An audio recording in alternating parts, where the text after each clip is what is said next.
시청자 여러분 안녕하십니까? VOA 뉴스투데이 시작합니다. 미북 비핵화 협상이 이달 중에 재개될 것으로 관측되고 있는 가운데 실무 협상에서 다뤄질 의제들이 주목됩니다. 전문가들은 핵물질 생산 동결과 비핵화 로드맵 합의를 우선순위로 다뤄야 한다는 지적과 함께 이 제재 문제도 다시 쟁점이 될 것으로 전망했습니다. 김칸희 기자가 취재했습니다. 트럼프 대통령과 김정은 위원장이 판문점 회동에서 실무 협상에 합의함에 따라 미국과 북한은 넉 달가량 멈췄던 비핵화 협상에 다시 시동을 걸게 됐습니다. 양측은 협상이 재개되면 하노이에서 합의하지 못한 영변 플러스 알파와 영변 핵시설 폐기에 따른 전면적 제재 해제 요구 등을 테이블에 올려놓을 것이라는 분석이 나옵니다. 게리 세이모어 전 백악관 국가안보회의 조정관은 실무 협상에서 가장 먼저 다뤄야 할 사안으로 북한의 핵물질 생산 동결을 꼽았습니다. And that, of course, would have to include both Yongbyon and the undeclared facilities outside Yongbyon, secret enrichment facilities. 세이모어 전 조정관은 이에 더해 관련 물질의 생산 시설들에 대한 검증과 신고도 동결 합의 단계에 포함돼야 한다고 강조했습니다. 또 비핵화를 위한 포괄적인 로드맵에 대한 합의도 이뤄져야 할 것이라고 덧붙였습니다. 북한의 이런 비핵화 조치에 따른 미국의 상응 조치도 실무 협상의 주요 쟁점으로 제기됐습니다. The big discussions now are how flexible the United States will be, what concessions might be lifted. In my opinion, there should be no lifting of concessions until North Korea complies with the requirements of the sanctions. 스티븐 비건 국무부 대북특별대표는 판문점 회동에 앞서 지난달 양측은 유연한 접근의 필요성을 이해하고 있다고 밝힌 바 있습니다. 다만 미국 정부는 판문점 회동 이후에도 대북 제재 정책에는 변함이 없다는 원칙을 확인하고 있습니다. 이런 가운데 북한은 지난달 말 판문점 회동 당시 미국 측의 새로운 실무 협상 대표를 통보한 것으로 알려졌습니다. 미국 측에선 마이크 폼페오 국무장관의 지휘 아래 스티븐 비건 대북정책 특별대표가 북한과의 실무 협상에 나섭니다. 실무 협상은 빠르면 이달 중순 재개될 것으로 예상되는 가운데 양국이 다음 달 초 방콕에서 열리는 아세안 지역 안보 포럼 ARF 외교장관 회의에서 고위급 회담을 개최할 가능성도 제기되고 있습니다. VOA 뉴스 김칸입니다. 비무장지대에서 미북 정상의 만남이 사실상 미북 적대 관계의 종식이라는 문재인 한국 대통령의 발언에 미 군사 전문가들은 동의하기 어렵다는 반응을 보였습니다. 북한의 실질적 군사적 위협이 전혀 감소하지 않았다는 건데요. 박승혁 기자의 보도입니다. 외교안보 전문가인 마이클 오헨런 브루킹스 연구소 선임연구원은 문재인 대통령의 발언을 희망적인 해석을 담은 긍정의 메시지 이상으로 받아들여서는 안 된다고 밝혔습니다. It's President Moon playing the role of cheerleader, which is not necessarily bad or wrong, but we should not confuse that with objective analysis. 오헨런 연구원은 북한이 계속 핵무기를 만들고 예산의 20%를 군사력 증강했으며 자국민을 강제 수용소에 가두는 한 북한과의 추정된 평화에 기뻐할 수 없다고 말했습니다. 국방 전문가인 브루스 베넷 랜드 연구소 선임연구원은 북한이 남측을 향해 전진 배치한 대규모 군사력을 먼저 후방으로 빼야 적대 관계 종식이 가능하다고 밝혔습니다. If North Korea pulled its artillery back out of range of Seoul, that would be a major step to end hostility, but it hasn't happened. 또 북한이 지금까지 단 한 기의 핵무기도 포기하지 않았다며 한쪽이 어느 날 적대 관계 종식을 선언한다고 해서 그것이 성립되는 것은 아니라고 지적했습니다. 주한미군 예비역 대령 출신인 데이비드 맥스웰 민주주의 수호재단 선임연구원은 적대 관계 종식을 선언하기엔 북한의 위협이 전혀 줄어들지 않았다고 말했습니다. President Trump made a symbolic move, but nothing has changed. North Korea remains a threat, a nuclear threat, a chemical threat, an asymmetric warfare threat, and a large-scale conventional threat. 트럼프 대통령 방북의 의미는 작지 않지만 적대 관계 종식을 언급하기엔 아직 이르다는 관측입니다. 한편 미 국방부는 지난달 초 발간한 2019 인도태평양 전략 보고서에서 북한을 불량 국가로 지칭하며 북한 핵무기와 미사일은 미국 안보에 대한 도전이라고 규정한 바 있습니다. VOA 뉴스 박승혁입니다.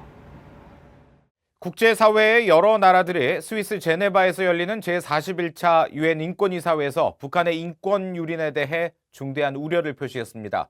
북한은 이런 우려를 전면 배격한다고 주장했습니다. 이현철 기자가 보도합니다. 제네바 주재 영국 대표부의 리타 프렌치 부대사는 3일 열린 유엔 인권이사회 회의에서 북한의 인권 상황에 중대한 우려를 표시했습니다. Reports of systematic human rights violations in the Democratic People's Republic of Korea are deeply concerning. 프렌치 부대사는 북한의 국제사회와 건설적으로 관여하라고 촉구했습니다. 아울러 인권 활동가들이 북한에 접근할 수 있도록 즉각 허용할 것을 촉구했습니다. 덴마크는 이날 회의에서 북한의 중대한 인권 유린을 중단하라고 촉구했습니다. 또 호주는 주민들의 생활 수준 향상과 완전하고 검증 가능하며 되돌이킬 수 없는 비핵화를 북한에 촉구했습니다. 제네바 주재 일본 대표부의 오키나와 켄 부대사는 이날 북한에 의한 일본인 납치 문제를 제기했습니다. With regard to the DPRK, the early resolution of the abductions issues remains an urgent issue. 오키나와 부대사는 일본과 북한이 상호불신을 극복하고 협력을 강화해야 한다고 말했습니다. 또한 북한에 함께 협력해 밝은 미래를 모색할 것을 촉구했습니다. 독일은 북한이 계속 사용을 이용하는 것에 우려를 표시하면서 이 같은 사용이 수감시설 내 고문과 강제 실종과 결합되는 경우가 종종 있다고 지적했습니다. 한편 한국은 북한이 지난 5월에 제3차 북한 인권에 관한 보편적 정례검토 UPR에 참석한 것을 환영한다고 말했습니다. 그러면서 북한 인권 상황의 개선을 위해 유엔 인권 메커니즘과의 협력을 계속 강화할 것을 권고했습니다. 그러나 북한은 국제사회 이 같은 우려를 전면 배격한다고 말했습니다. 제네바 주재 북한 대표부의 한대성 대사는 북한은 인권의 정치화와 선택성, 이중 기준을 전면 거부하는 원칙을 고수하고 있다고 주장했습니다. 그러면서 북한에 관한 결의안들과 그 결과를 거부한다고 말했습니다. BOA 뉴스 이현철입니다. 도널드 트럼프 대통령은 지난달 열린 미국 판문점 회동과 관련해 노벨 평화상을 받을 수 있는 길을 스스로 개척해 가고 있다고 켈리언 코네이 백악관 선임 고문이 말했습니다. 코네이 선임 고문은 2일 폭스뉴스와 인터뷰에서 이같이 말하며 트럼프 대통령은 자신이 할 수 있는 곳에 평화를 가져오기 위해 노력하고 대북 제재가 계속되는 동안 북한의 핵 능력을 줄여야 할 의무가 있다고 말했습니다. 그러면서 트럼프 대통령은 북한 지도자들에게 미국과 함께 비핵화에 노력한다면 앞으로 북한 주민들에게 올 경제적 발전과 번영을 이야기하고 있다고 말했습니다. 트럼프 대통령과 김정은 북한 국무위원장의 판문점 회동으로 한반도 상황이 개선되고 있다고 국제 분쟁 전문 민간단체가 평가했습니다.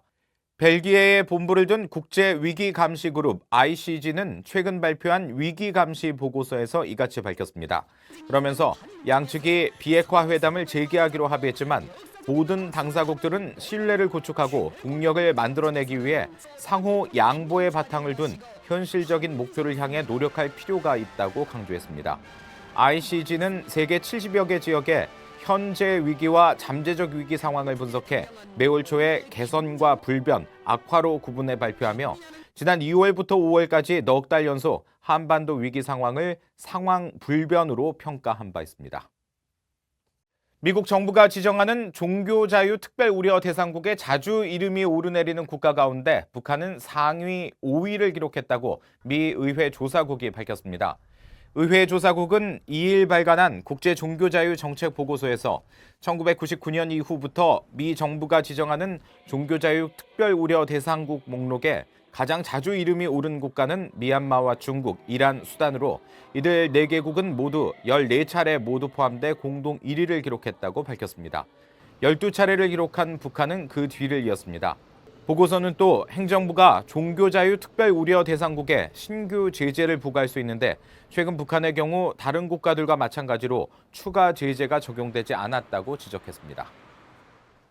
알렉산드르 포민 러시아 국방차관이 북한과 군사협력 확대 의지를 밝힌 것으로 알려졌습니다. 평양을 방문한 포민 차관은 3일 김형용 북한 인민무력성 부상과 만난 자리에서 러시아와 북한 간 실질적인 군사협력 방안을 세부적으로 마련하는 것이 주된 목표라고 말했다고 러시아 관영 타스 통신이 보도했습니다.